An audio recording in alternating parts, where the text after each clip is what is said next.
Yeah. There's just nothing like doing your own work to really open up the heart of empathy and compassion and deep understanding Yeah. for how our psyches really work. Yeah. Um, and then the other thing is, I think for me anyway, Mm. I did years and years and years of supervision while I had a practice. So I was always consulting with other professionals Yeah. about, am I missing something? Yeah. Is there more? Do you have another perspective on what I'm talking about? And so, we're not islands. There is no one size for healing that fits all. Mhm. Healing is, the way I would say it is, it puts you back in touch with your essential self to the best of our ability, that we help people do that so that they're not just living under the curse of their traumas.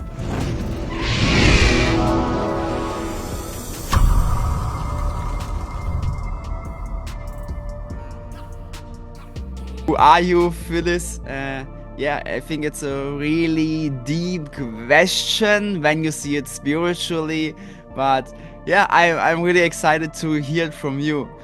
Well, thank you so much for having me on your show. My name is Phyllis Leavitt, and I've been a psychotherapist for over 30 years. And I just wrote a book that you can see in the background called America in Therapy. So much of the training for a therapist these days is in family dynamics and how we impact each other, and how our early conditioning in our families of origin and in our immediate families and communities has so much to do with the way we develop, with what our coping skills are, our beliefs about ourselves and other people, what we consider right and wrong, what we think is success or failure. And so many, we learn so many things from our families of origin. And one of the big things that we learn, among many other things, is how do people deal with conflict? Because every family, every grouping of people deals with conflict and disagreement in different ways. Some people are very aggressive and overpower each other. Some people try to avoid it. Some people punish each other if they have a different point of view. All the way from being highly cooperative and open and caring and deep listening and building of compassion and cooperation to overt abuse, neglect, and even sometimes murder. So it wasn't a far cry from doing my own work as a therapist and working with hundreds and hundreds of people over the years to see that our larger groups, our communities, our places of worship, our schools, our businesses, our states, and our governments are all operating on family dynamics of one kind or another. And here in the United States, as well as many countries around the world, we have some policies and practices that mirror what happens in the most dysfunctional and abusive families. And I felt like I needed to write about that, Mhm. not for the purpose of blame and shame, but Mhm. for really the purpose of bringing what we understand from the field of psychology, that's healing. How do we Mhm. heal from dysfunctional and abusive dynamics? How do we stop them? How do we call them out in a way that doesn't contribute to hatred and violence and divisiveness? Um, Mhm. and what are the skills that we need to learn to get along with each other better? Because pretty much one of the premises of my book, America in Therapy, is that our collective mental health, our individual and collective mental health, is the big missing from political conversation and from many social and cultural policies and practices. And the reason why that's so important, and of course, my training is all about psychology and psychotherapy, but the reason why I see that as so important is Mhm. is very simple, and I think very obvious to many people, and that is that mentally healthy people don't murder each other. They don't discriminate. They don't withhold resources. They don't steal resources. They don't abuse other people. They look for ways to come together and cooperate and understand each other better. And when they really can't do that, they agree to separate in peace. And as a country, we're not enacting a lot of the characteristics and qualities and practices that we really ascribe to good mental health. And I felt like I needed to talk about that from the point of view of how can we heal. And Mhm. for anyone not living in America, you're probably following what's going on here to some extent. And we're suffering from a great deal of divisiveness and escalating injustice and violence here in America. And it's very frightening. The book title could be also The World in Therapy, right? Well, 100%. And really, I even say in my book, and I say when I'm talking about it, that this really isn't just about America, but I Yeah, didn't feel like I could write about everybody because this is the yeah, country that I'm familiar with. But yeah, the yeah, principles that I talk about in the book yeah, are really about the human race. They're yeah. really not even about a country. They're about how we be as human beings toward Mm, each other that I think is either going to lead to mm, possible even more war and mm, violence mm. and destruction of the planet, or it's going to lead us to really get that how we treat each other is actually our biggest priority. Yeah, yeah, yeah, yeah. I mean, I see it also myself. So, uh, especially, I believe, especially when you are someone who delve deeper already into spirituality and self-development, etc. And psychology is included in self-development. Right, Because for example, I see everything in a holistic approach, and uh, you can see what's going on within the world, right? You can see all the darkness, but then on right. the other hand, you can also see so much light and so much Yes. awakening, right? Yes. So, as we talked also before in our first call when we didn't record, I remember also that you talked a bit about spirituality and that you have also some context with the spiritual aspect. I want to talk later also about you. About you, yeah, sure, about you, but I mean about the Yeah. connection, between the Yeah. psychological part and the spiritual part later. Uh, However, now mm, I'm also a bit more interested in, what would be your not decision, your definition about who you truly are, right? Without, you know, bec- because I and also probably my listeners they question very much, and I think it's really important to question everything and to come to the deep core of our existence and to get to know ourselves even better. So yeah, what do you think who you truly are in a deeper core essence? Yeah. You know what I mean? I think so. And I'll say what comes to my mind, and if it's Yeah, not what you're asking for, then yeah, um, help me with what you're after. But I yeah. guess what I would say is that I think that I think everyone is born, Mm, the baby that gets born mm, that were to begin with in this life is a mm. pure, essential, um, absolutely magnificent, loving human being. I think we're Yeah. all born as an Mhm. essence, and then we get Yeah. written on by Mhm. the conditions that we live in, the family conditioning that we Mhm. experience, the role models of people, the Mhm. cultures we live in, the traditions, the beliefs, whether it's a religion or beliefs that we have about men and women or about what success is, whatever. Yeah. So we're all born this essential self, and then we get written on just by being human beings. Yeah. And nobody does it perfectly. And I don't think the goal is perfection, but I think from the field of psychology, what we've learned is that there are healthier ways of treating one another and really Mhm. dysfunctional and hurtful ways that we can treat one another, and they produce Mhm. lasting effects. Mhm. So, in a relatively healthy family, given that, again, that no one's perfect, no parent does it perfectly, we all have, our own conditioning to deal with, but Yeah. in a relatively healthy family, we feel loved, we feel safe, we feel like we belong, we're wanted, we're supported to be our best self. We're taught some good limits and boundaries. Um, Mhm.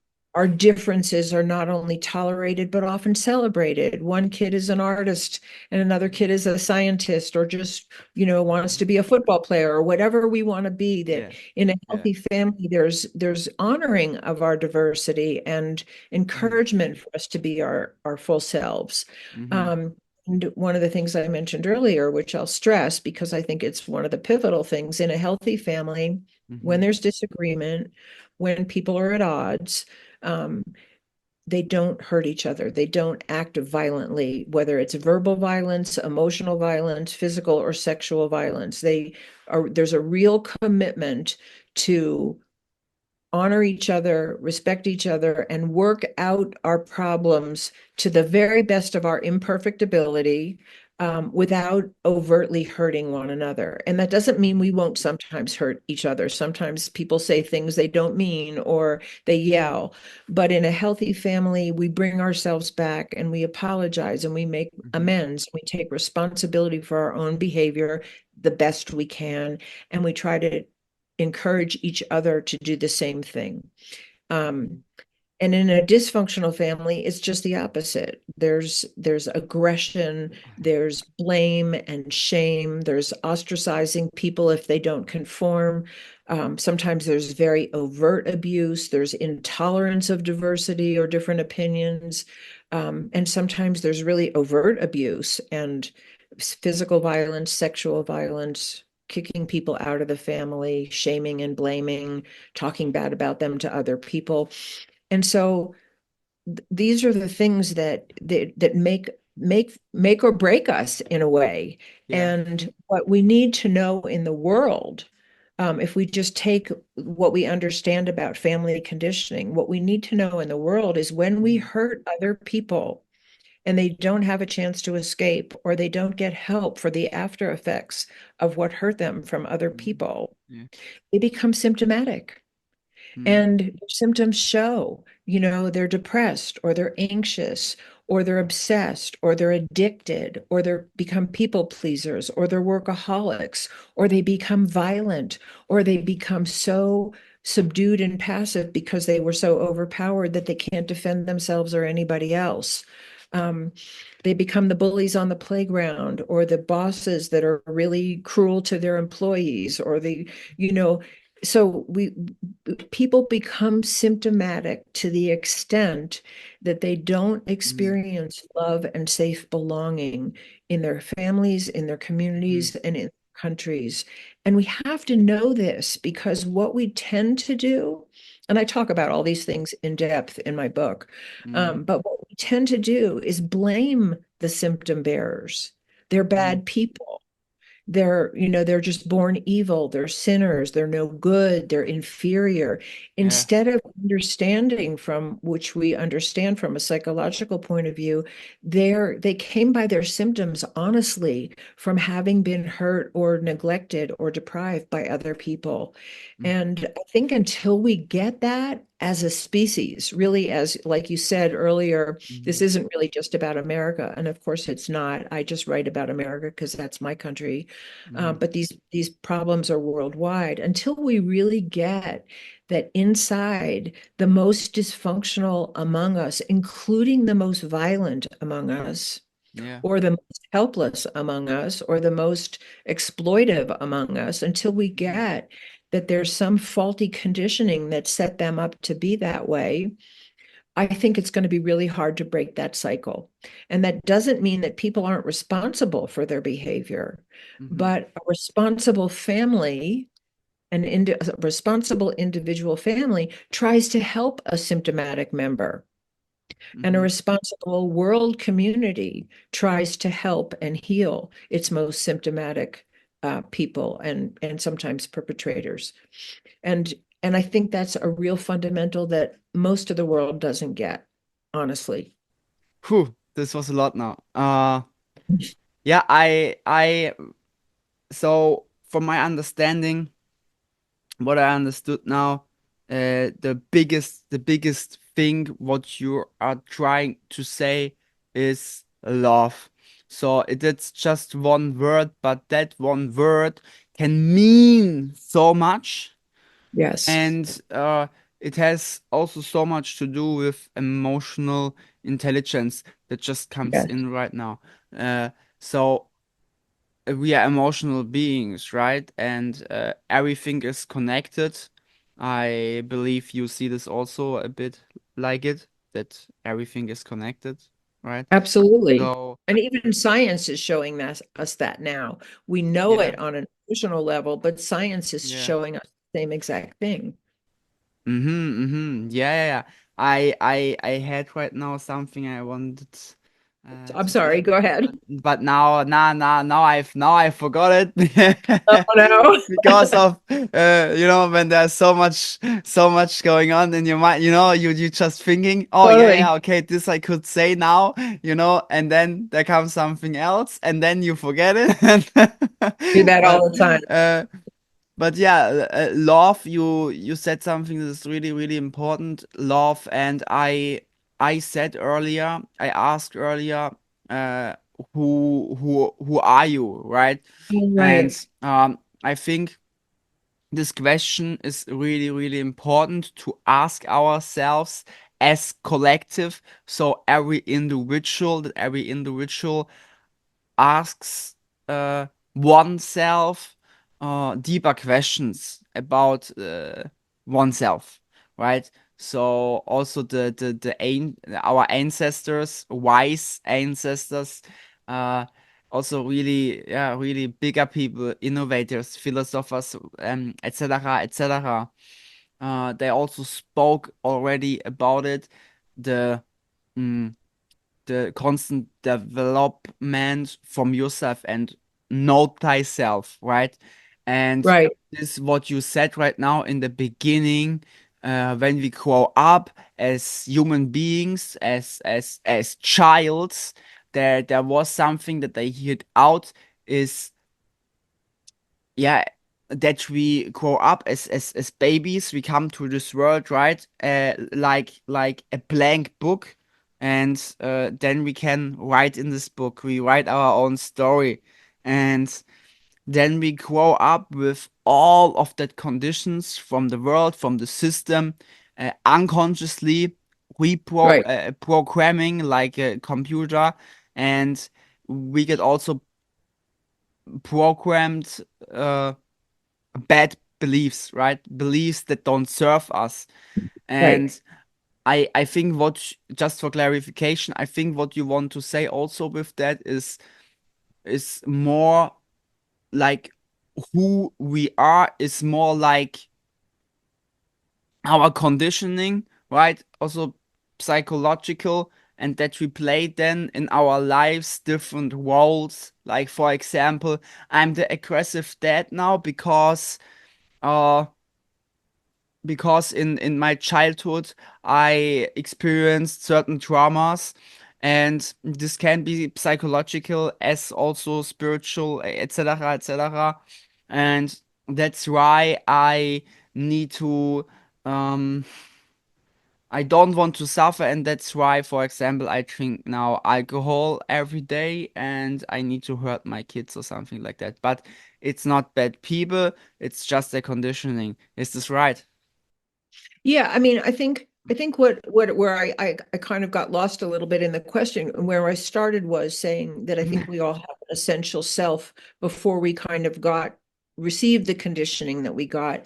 And I think, I think we're born with an individual nature to some extent. For sure, some people are born, more right brain, and some people are born more left brain, and some people are born more extroverted, and some people I think are born more introverted. But that Yeah. being said, Yeah. our conditioning has everything to do with how we deal with who we come into the world as. And in answer to your question, just real quickly, Mm-hmm. I think that the best healing work, whether it comes from psychotherapy or some other kind of healing modality or a spiritual practice or whatever it is we do to heal the pain and the dysfunction in our own lives, peels back the layers of that conditioning so that we uncover more and more access to that essential self that we were born with. And in my experience with myself as a person, and with all the people that I've worked with who have, done some significant work to uncover Mm. that essential self is always more loving, more Mm. kind, more Mm. generous, more cooperative. I've never seen anybody Mm. peel back those layers and become more hateful or violent. It just doesn't happen. So, This would be right? this would be really You're laughing. strange. What are you Yeah, thinking? yeah. So I thought you say so you add something to it. So, but um, Oh, well, I was just going to say, so that's me, yeah, I'm a person who was a client myself. I did yeah, years of therapy when I was yeah, younger, yeah, especially. yeah, And I'm not perfect. I think I'll be on, a growth and development path my entire life until I'm yeah, not here anymore. yeah, But I do feel like I got the opportunity to peel back some of the worst layers of my conditioning, yeah, and it totally changed my life. It yeah, totally changed my life for the better. yeah. Um, I feel like that there was an access to that. The love that I knew was there inside of me, I had access to it. Whereas when I was really young, I had a very hard time accessing Yeah, that, either yeah. giving or receiving it. And I think it also unlocked my creativity as well as Hmm. my more loving nature and my desire to grow and develop and learn. I think it really unlocked my creativity, and I think I Hmm. see that for a lot of people as well. Hmm. Do you know why it unlocked your creativity, or at least, um, what do you think? Why is that when we Well, I guess I'll say this. farmers? I'll say it this way, and please add any insights that you have that I may Yeah, not mention. Um, I think we all have some desire to create something, yeah, whether whether it's a garden or a water system or a rocket ship or a new teaching technology, whatever on whatever yeah, scale, I think that's the life force in us. It wants to, it wants to paint a picture with the different colors in the palette. right, And we all do that in our own individual ways. And when right. people are hurt and when they're just trying to survive the pain of the Yeah. injury that they're receiving from other people, that whole impulse is suppressed. There's no Hmm. place for it.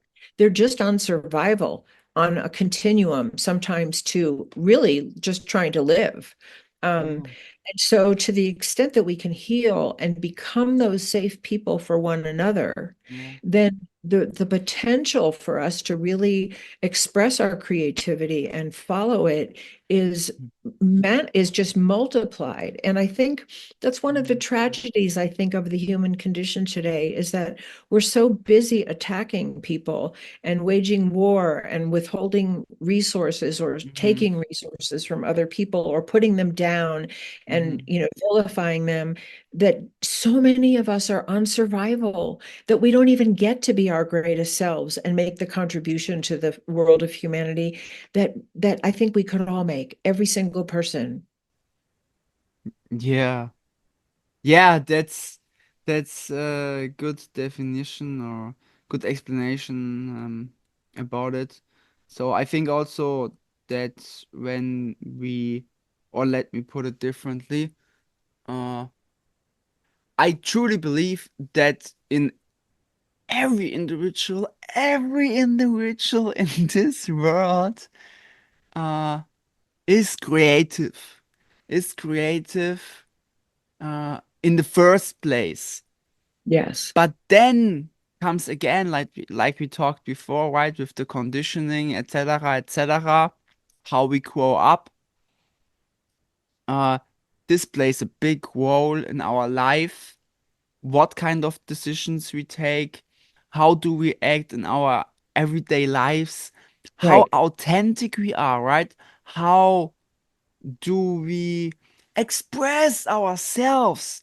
And um when we find more to ourselves, truly to our core essence, and with time we learn more and more, to express ourselves more, and uh, truly have have more access to the creativity, because I, Right. for example, truly believe I speak a bit more from a spiritual kind of perspective, maybe you a bit more from a psychological perspective, but I think also that that makes conversation really, really interesting, because it's uh, two different views.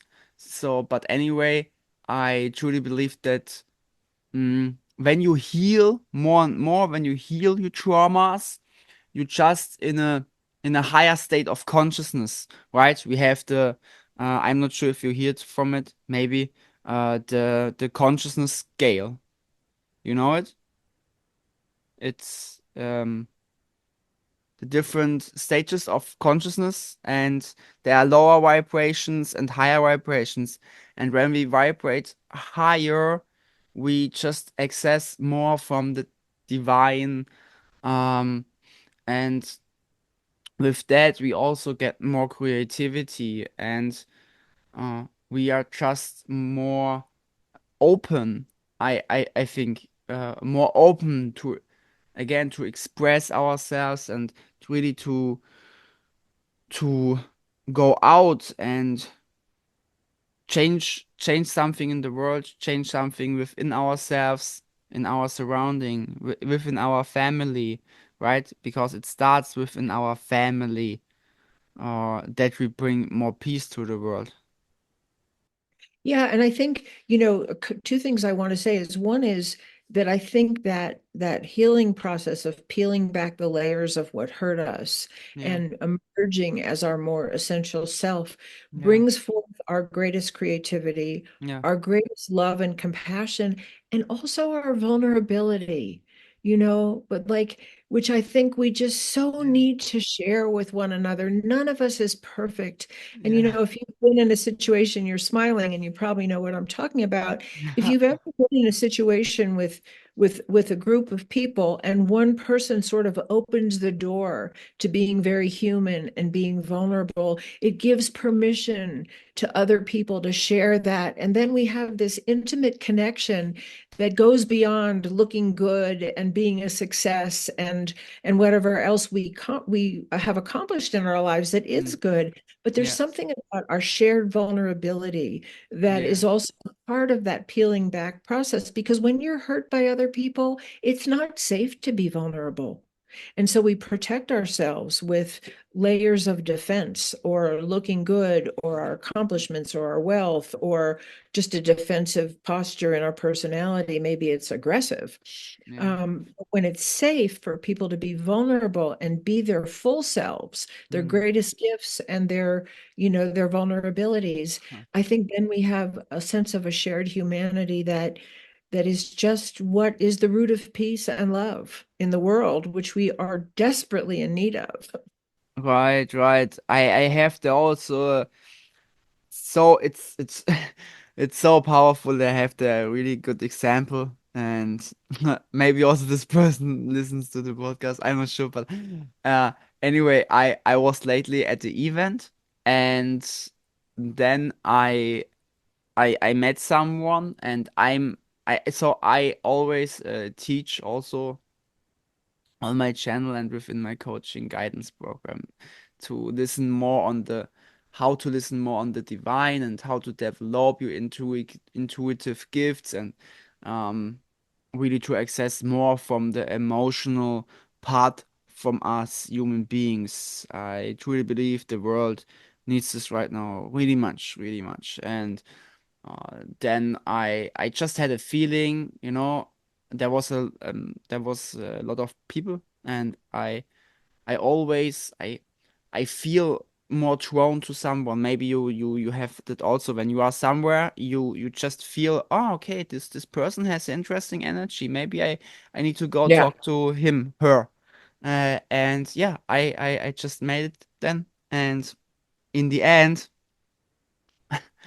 we had such a powerful, deep connection, and I rather have that, a really, really deep connection to someone on the event, or something like that, as not a so deep connection to 100 people, right? So because that one connection, it changed so much. It changed so much within himself and in within me also, because it's just so incredible to see. We never saw us, we never met us in this life, at least maybe in the afterlife when we believe Right, in it. But right. there was a healing session happening, there was coming tears, and just, just this deep connection. And then I realized, fuck yeah, we need this more in this world to truly heal and to be vulnerable, and but also to be vulnerable in the first place, we need to create space. So That's right. I'm interested in it, what you think maybe from a psychological standpoint. uh how do you make this with your clients? And by the way, also, what do you do with your clients? But also really creating that space, right? That the person in front of you feels safe, and Hmm. we can, you hold space for them to express themselves. So, uh, yeah, can you do you know I would what I say mean? And can you explain it yes, maybe from a yes. psychological standpoint? And it's so important what you're saying because some of these things that you're asking about, I didn't learn them in graduate school. Who learns that in a... Graduate school, right? You learn them on the court with other people and in your own life. And Yeah, so some of the things that really, in answer to your question, some of the things that create that kind of environment are really that you're not judging the person. yeah, Know from your own self that you're imperfect, that you've made mistakes in your life, yeah, that there's things that you've suffered that have caused you pain, that bring tears, that bring sometimes screams, that you've also done things that have hurt other people inadvertently or not. So we bring that feeling of like it's safe to reveal it all. And you don't even have to say that to somebody. It's a vibrational thing that you put out by the way yeah, you look at them, by the way yeah, you ask questions that are open-ended and not, leading to a certain answer. Um, and I say this too because being a therapist, it's not an equals exactly relationship. You're in a certain professional role with mm-hmm, with another person. They're kind of bearing their soul. You're not. But there's some way that I think it's absolutely critical to communicate. And I think we do this non-verbally for the most part. mm-hmm, Again, mm-hmm, that I've been there. I know what it's like to suffer. I'm not a perfect human being. I've walked in your shoes in my own way, in my own life. I'm with you. And to the extent that I was able to salvage some light out of the darkness of my life, I'm holding that for you because I know there's that essential self in you that really wants to heal. And I think this is one of the greatest gifts that we can give another human being, and you don't have to be a therapist to do this. And yeah, we're not all going to become therapists. yeah, We can look at each other like, I know there's an essential, beautiful self in you, and I'm going to speak to that, even if yeah, you're acting out. And of course, this is one of the hardest things for us to do as human beings, because usually we just react, right? right. Yeah, we just react from our unconscious mind, right? So, uh, I think you have also to do as psychologist, with the unconscious mind, right? The unconscious mind from people, because Mhm.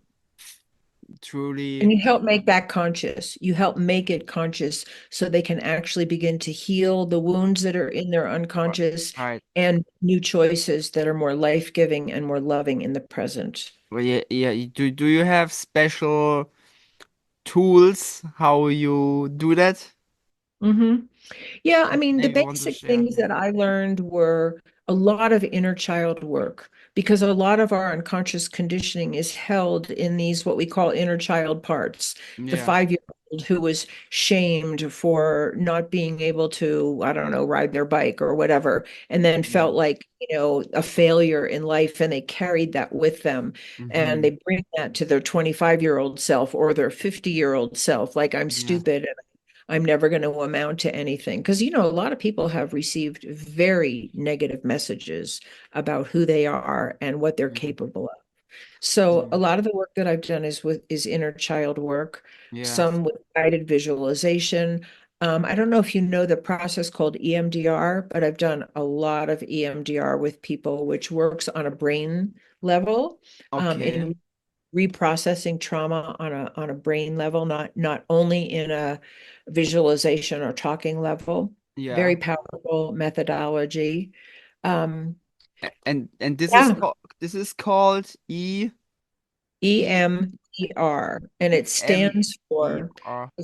yeah, and it's really worth looking up. It stands for Yeah. eye movement desensitization reprocessing, which sounds fancy and hard to understand. Okay. But basically, what it is it was developed by a woman named Francine Shapiro, Mm-hmm. and what she discovered is that left right eye flutter that happens in REM sleep is actually helping the brain, the two hemispheres of the brain, communicate in the sleeping state and reprocess information from the day while we're sleeping. And that's one of the reasons why REM sleep is so important.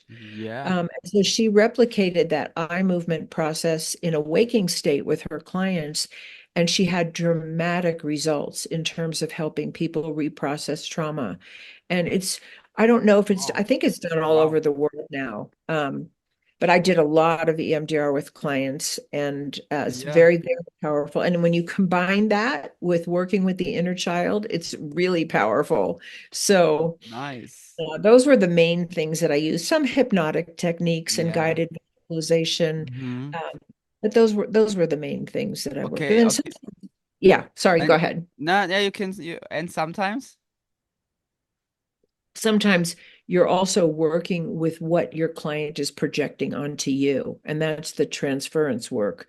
Like they see you as the good mother, or they see you as the bad mother, or Yeah. you remind them of somebody who was critical of them, and they hear criticism in what you're saying even when you're not saying it, and you Yeah. have to work with the actual personal relationship in the room, in the Yeah. moment. Yeah. um, Mm-hmm.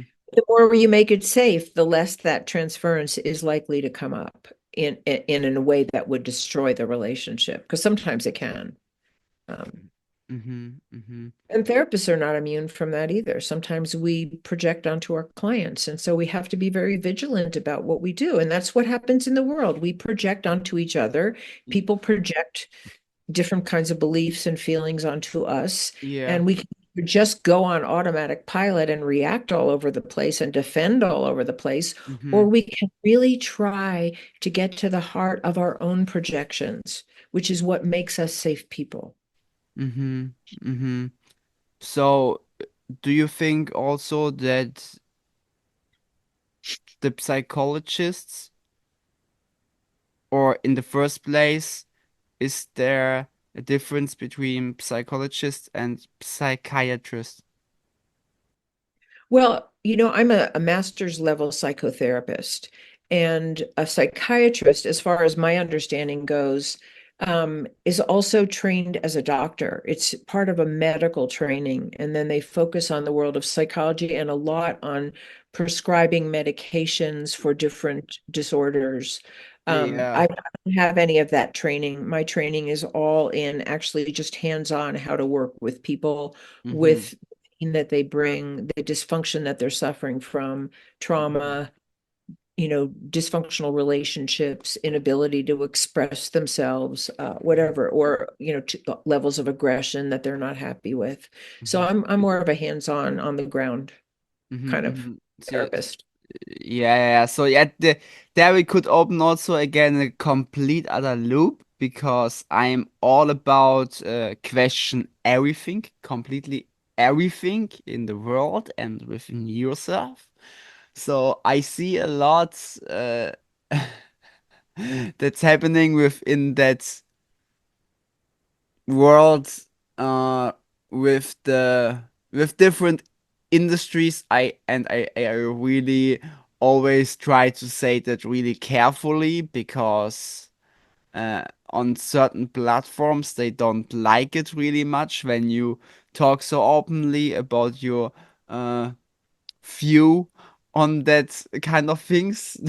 That is whole system tries with sick people, but that's a completely other loop. So As I said, we could. is there something that we're talking about that feels iffy to you? I'm not sure what you're referring to. Yeah, so it's just more about, like you said, with the psychiatrists, that they go a similar route like the doctors. And I realized, just simply saying, for me, and how I see it also with other really successful people in the health space, you need to find your own way, and you need to educate yourself. You need to search for the right education. Right, Certain industries or companies or people don't want you to get, because there are certain education out there that helps you to live a completely fulfilling and healthy, holistically healthy life. And this is not to all the time going to the doctor, because the doctor don't know everything. Actually, the doctor just knows that what he learned, and that what he learned is more about shit. I don't find the word. Uh, the doctor just writes some like a recipe. diagnosis, is that what you mean? They're looking for a diagnosis or Yeah, but in the first place, they always give you pills, right? Or they say, yeah, yeah, okay, go to the drugstore and take this and this pill and so on. This helps. But they don't really go to the cause of the problem, right? They don't really search the cause of the problem, because when they would always uh, search the cause from the problem, the people would heal in a sustainable way. But it's not so profitable. Like, right. when you can make much more money with sick people. It's just a I fact. know.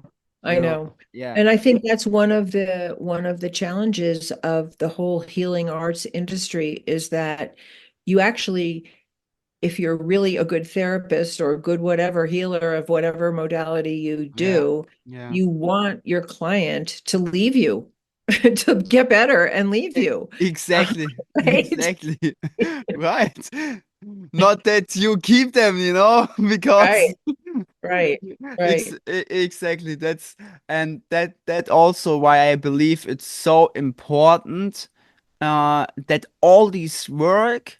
So, for example, from a good psychologist, uh, a great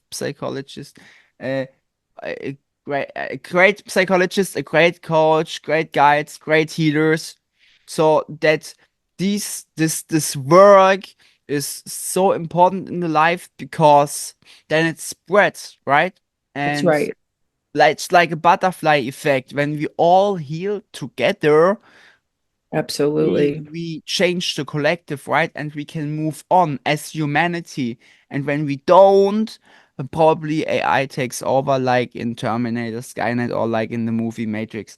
So, uh, No, I totally agree with that. I mean, and that's why I actually addressed my book to America because we yeah, need collective healing as yeah, well as individual healing. yeah, And in the yeah, world we live in, with the incredible technologies we have and the instant communication over the internet and yeah, television, so that we're aware of what's going on and we can influence people in an instant and affect how they feel in an instant, that if we don't address our collective mental health at the same time that we're addressing our own personal mental health, we're missing a big piece of what is affecting all of us. yeah, yeah, yeah, yeah. And with that movement, what I see now, it's so powerful. It's so powerful, and I truly believe, when uh, when we get this knowledge and this realization to certain groups of people, especially or to leaders, then the world changes even faster, right? I agree. Because they I agree. realize themselves what they Right. doing, right? What they doing, and that they can't do this forever. So because we all sit in the same boat, and Exactly. uh, Exactly. Which it's we're not being sort of allowed to know. Like we can somehow be an independent country. Well, we can't. It's a myth. We're not independent. We rely on yeah, everybody in the world yeah, to keep the exactly, world safe and habitable and the planet livable. yeah, And it seems, just like a family, we rely on everybody to be yeah, cooperative and to be caring and to work yeah. together. Otherwise, we have a dysfunctional family. Right, right, right. So I could open now again a complete other loop, but I also want to come slowly to the end. Um, so back to a bit more back to the psychological aspect. Uh, what I'm also really, really interested in it, and I think it's for everybody interesting question because there are different psychologists out there, right? So some psychologists are more open-minded than others.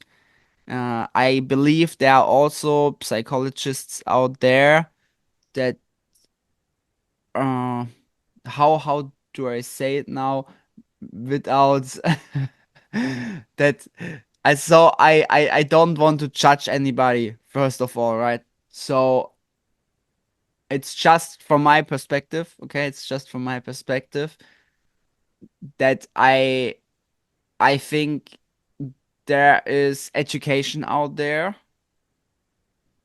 in the world you can get, and then you can get a certain certificate or something like that. And Right. some people they just learn something from somewhere, but they don't really question it. Why is that like that, right? And they don't experience so much about that for themselves in their own lives, and they don't change so much in their own lives uh, about that. So there are certain psychologists out there also probably they want to do a good job. Again, I also believe that every human being is light and they want to do the right thing. Uh, but there is a certain level of closed-minded and open-mindedness, right? So, Mhm. what do you think needs a great, not only just good or okay? So, what Yeah. does I a think great psychologist needs, right? Well, all the things that we talked about earlier about, not judging and really seeing the essence in a person and creating a safe environment for Yeah, vulnerability, but also having really good skills. You have yeah, to have some good skills to help a person reprocess whatever their early conditioning was that hurt them. yeah, yeah, But yeah, the other thing that I think is pretty essential is you have to do your own work. yeah, There's just nothing like doing your own work to really open up the heart of empathy and compassion and deep understanding yeah, for how our psyches really work. yeah, Um, and then the other thing is, I think for me anyway, mm, I did years and years and years of supervision while I had a practice. So I was always mhm, consulting with other professionals yeah, about, am I missing something? yeah, Is there more? Do you have another perspective on what I'm talking about? And so, we're yeah, not islands. We're yeah, not, and nobody has all the answers, no matter how good training I have and how yes, much work I've done on myself. I yes, don't have it all. Nobody does. And yeah, so, that collaboration with other people in the profession or other people who are yeah, experienced is invaluable. And, yeah, and it's also humbling, like, yeah, Yeah. Right. Right, right, right. Yeah, that I see. It's two words, open-mindedness and learning, constant learning, right? Because you never know everything. You never know everything. No, There's no. always something new that comes up. Maybe you solved some questions that you asked yourself and found some answers, but then there comes a lot of new questions, maybe, and you just need to develop yourself all the time more and more, and just really stay curious, like a child, Mhm. just yeah. I think it's really really important. Um, And if I can say, do we have time for me to just sort of throw something else in? Um, yeah, for sure, for sure, for you sure. tell me. I Well, I just wanted to say that I think, you referenced a lot in the beginning, the spiritual aspect of things as well as the psychological. And I think one yeah, of the things that, at least the kind of culture that I grew up in, and I don't know what yours has been, yeah, but they're so separate. The whole world of our emotional life and our emotional well-being and mental health is so separate yeah, yeah, yeah. from the Also here, spiritual realm. And I think it's a terrible disservice to human beings. Because totally. I see them as intimately connected, and what I experienced in myself, and this could be a different conversation that we have, but Yeah. um, was that in healing some of the worst of my own trauma as a child, Mm-hmm. it really opened up a spiritual connection for me all by itself. It just Yeah. happened. And I've seen that with other people that I've worked with, and they're not separate. And we desperately need them not to be separate, because when we make them separate, and we impose our unhealed wounds on other people spiritually, we end up with these dogmas that are discriminatory and judgmental and often Yeah. violent.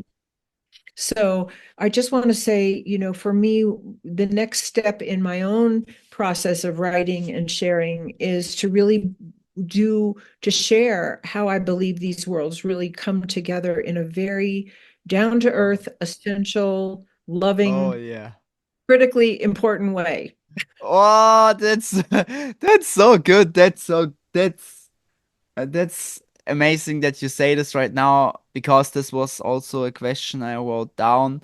Uh, if you believe that a great psychologist uh, needs to see everything in a holistic approach a bit, that uh, like it doesn't matter what do you make, and I see this again and again. Doesn't matter what you make, doesn't matter in what kind of niche you specialize a bit more. You have to have a bigger picture about the whole thing.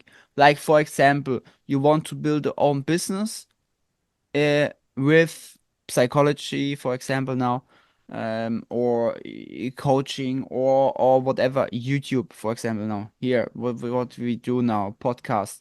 Uh, doesn't matter, completely doesn't matter what it is. You need to see the bigger picture. You need to connect the dots, because this one extreme, it doesn't exist. I mean, it exists, right? But it's it's not the optimal way to live in this one extreme. Like, I only eat now meat my whole life, so I don't eat everything else anymore, because this is the optimal truth. So I just live in this optimal truth.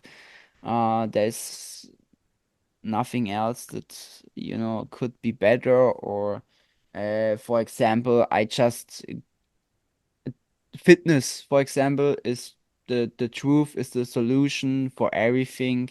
There doesn't exist everything else. You know, it's Mhm. it's more like seeing the holistic view on things, and uh, I think you make this also already great, because you have an open mind, right? You're not saying, well, the psychological part, that's the only part that matters. That's the only thing that exists, and everything else is just crazy. It's just uh And this was also a question I wrote down. And I'm sure about that when uh, I I had sometimes when I have conversations with other people in the spiritual realm, right, that are really, really deep into this whole spiritual scene, right? And there are things science can't explain. It's just Right. you can't explain it everything in words. You even can't explain everything in psychology, right? Right. That Totally. happens in the spiritual realm, right? In the spiritual space. And when you would go with that kind of setting and honesty to a psychologist who is closed minded, this psychologist could make the life from this one person worse than better. And this I mean with what I said in the beginning. When you are closed minded, it's not good, you know. You need to see the bigger picture because it's just simply uh some psychologists would say then to this specific person, or they would think because they was also principally getting I'm not sure the other word now, but conditioned in quotes to learn this one specific thing, right, and have this one specific view Hmm. about this thing, and then they would think you are crazy, right? Because you tell them crazy things, what happens with you, or what, or Right. you see things and you Right. hear things or whatever. But Right. it's just that you develop your spiritual gifts, you develop your soul, right? It's That's a right. deeper That's right. essence. So, do you know what I mean? Well, Yeah. I do. I totally know what you mean, and I think there's a couple of things here that I think are really important. One of them is, and I meant to say this earlier when you were talking about what makes good therapy, Yeah. and that is when I said, that your client is supposed to leave you. They're supposed to get better and leave you. Nice. In the heart of that, the goal is that they connect with their essential self. Yeah. And that's not for me to decide. That's for them to decide. So if their essential self has a deep spiritual connection and they have certain experiences that I don't have or I have, do you know what I mean? Yeah. Then we honor that, unless they're like a danger to themselves or someone else, then that's a different story. But That's a different um, story for but the sure. but the but the story really is just like a doctor. A doctor helps heal an infection or a disease or a broken bone. And then your healthy body, you take your healthy body home and you don't need them anymore. And you do with your healthy body what you want to do. And Yeah. it's the same with our psyches. And I think Right. there is no one size for healing that fits all. Hmm. Healing is, the way I would say it is, it puts you back in touch with your essential self to the best of our ability, that we help people do that so that they're not just living under the curse of their traumas. You know, Yeah. Uh, it's their Yeah. life. It's Yeah. not ours. It's their life. Yeah. Beautifully. Because it's just so easy as human beings to impose our will on somebody else. And Yeah. if there's one, thing that I think the human race is really faced with right now is that Hmm. instead of imposing our will and overpowering each other to conform to something that we believe in, Yeah. that instead encourage each other and help make Yeah. it safe for each other to be our best selves, which are always more loving and kind. Beautifully said. Beautifully said. Yes. Yes.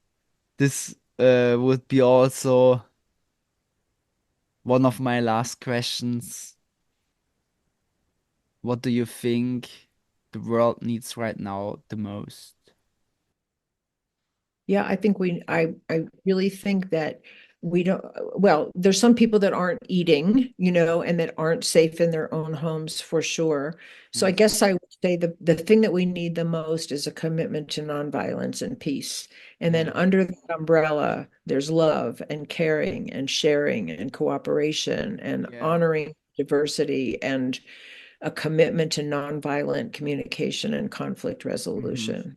I think peace and safety and really loving acceptance of one another Mm. across the board. And I think that's what we all want. And so the disconnect between what we all want in our own lives and what we allow to happen on the largest levels is a mental health issue that we could resolve if we wanted to. We could. Yeah, we could definitely. That's why it's so important that we all develop, right? That we all work with ourselves because everything starts with ourselves, Right. right?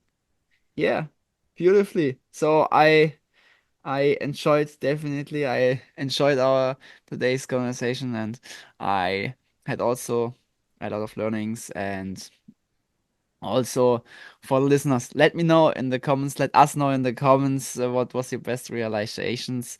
And now also for those who are interested in your work, in your books, where can the people find you? Yeah, you can find me easily on my website, which is my name, www.phyllislevitt.com. And Yeah. and then I have lots of interviews on YouTube, and I have Yeah. articles on Substack, and I'm on Facebook and LinkedIn, and the regular social media things. And you can buy my book on any of from any of the major booksellers. If you go to my website and you contact me on my website, you will get a free PDF, which is called The Six Secrets for Repairing Relationships After Conflict. Wow. And it's really just, it's based on a chapter in my book, but I made it into a full course that you can really apply with exercises and questions and understandings Oh, in this cool. PDF. Yeah. And then I'm just developing right now, it's almost done. And it's also, you can see it on the homepage of my website. It's a conflict quiz, which is to help you identify what's your style when there's conflict. Yeah. Um, you approach conflict. Are you more combative? Are you more submissive? Are you avoidant? Are you passive aggressive? Or are you somebody who's learned some skills for really trying to mediate conflict and work it out? And those two things actually really go together. And anyone who wants to contact me can write to me directly at my business address, which is Phyllis@phyllislevitt.com. And I'm happy to converse with anybody who wants to further the conversation. Yeah. So, yeah. Great, amazing, amazing. Sounds amazing. So we link everything in the descriptions. And yeah, for now, it was a pleasure to talk to you, Phyllis. And Thank you. for all the Thank you. listeners also, as always, much love goes out here at A Place for Open Minds. See ya.